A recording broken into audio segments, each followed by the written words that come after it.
All right, Richard Solomon from Book Expo. All right, Fort Knox has the gold, the NSA has the secrets, but the real gold is in a book by John Carter Cash called The Cash and Carter Family Cookbook. So you actually let the secrets out. Oh, yes, sir. Yes, sir. No, I do believe these are things that my family would love to share and that I would love to share also.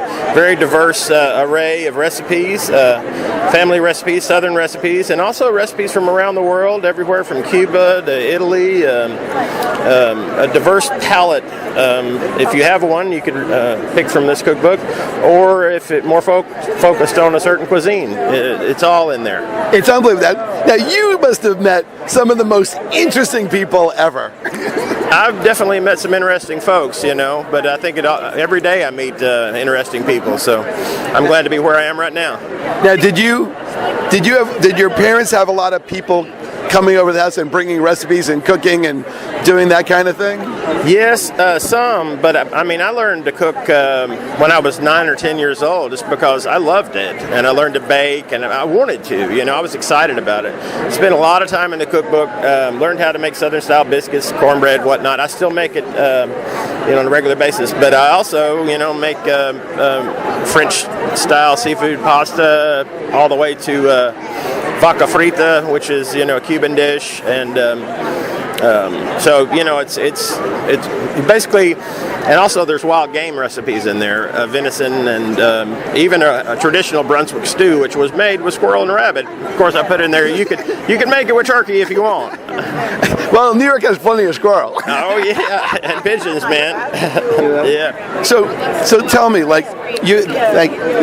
have John and June's Cash Burgers. Now, these aren't ordinary burgers because it's got so many ingredients. This is definitely a very involved. Tell me about it, because that looks really interesting. So, in the final book is the handwritten recipe by my father for the Cash Burgers. All veggies, all grains, and delicious. And there's another of my father's handwritten recipes.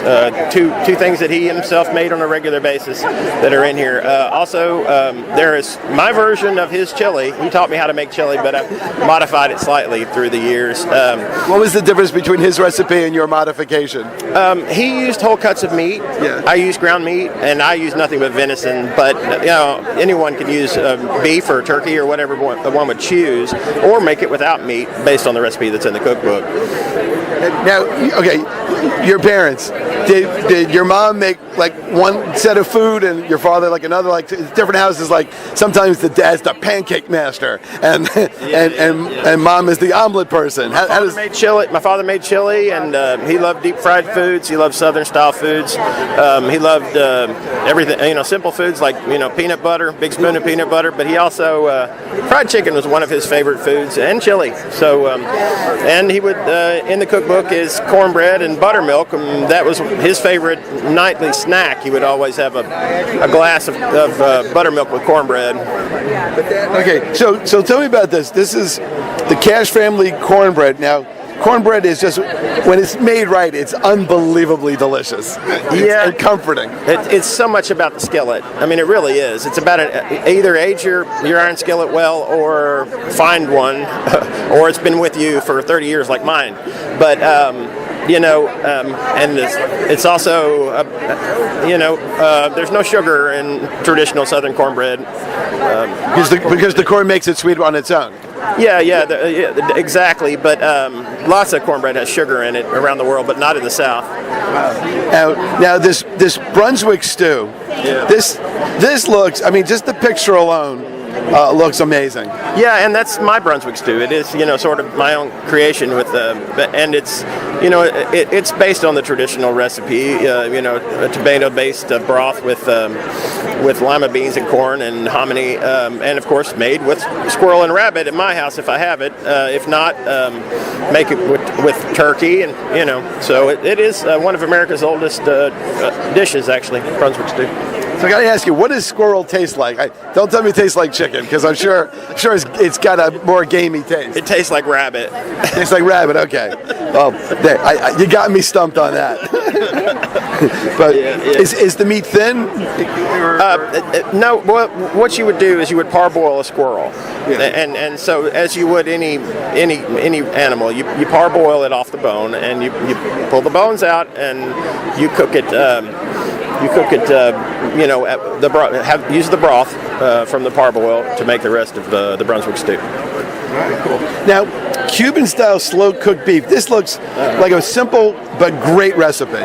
Yeah, vaca frita. I love it. Yeah, and my mother-in-law actually taught me how to make that. Her name is Teresita Alvarez. And it says that she's a talented chef. She is, and she and I will get in the kitchen and make duck l'orange or make this, which takes about 24 hours to marinate the beef, and the way that she does it in lemon. Wow. Now, you must have had some just amazing musical experiences growing up too. Oh yeah. Tell me about that real fast. Great connections, in my family with Loretta Lynn. I still work with Loretta today. I still record her. Actually, I've recorded a lot of music for Loretta, 3 albums out already, and so there's a recipe that was one of Loretta's favorites, and I saw that with her in the book. And then there's also a recipe directly written by Adam Clayton of U2. I see that, and Bono, yeah. So the piece is written by Adam Clayton. The recipe's not, but he wrote the text. Well, that's really cool. This, page. So for those who don't know, so it's you have a whole career that aside from cooking. Let's talk about that real fast. Yeah, I produce music, Loretta Lynn, and I began 20-some years ago, making 28 years ago, I guess, working with my mother and father, making records in the studio, and I've done it ever since then. I've produced hundreds of albums. All right, so are you one of those people that has sort of like 2 sketch pads near you? One like maybe for a music idea and a different one for a food idea? It's all about love, man. Probably, but I keep most of my food recipes in my head until I finally put them in the book. But it's all about what I love, and that's what I connect with, and that's where creativity rules. So if people want to find out more about the book, where can they go? It's called The Cash and Carter Family Cookbook by John Carter Cash. And it's on HarperCollins, Thomas Nelson, and it's by John Carter Cash, The Cash and Carter Family Cookbook, and you can actually soon be able to go to my website, johncartercash.com, or you can link off the HarperCollins website, or it's also available for pre-order on Amazon right now. So one last question, if I may. What's your kitchen like? Is it a big kitchen with lots of stuff, or it's cold marble with gas stove, and I use a lot of old skillets. Yeah, cool. I appreciate your time. A pleasure meeting you. Wonderful to talk to you, Rich. Thank you, sir. Thank you.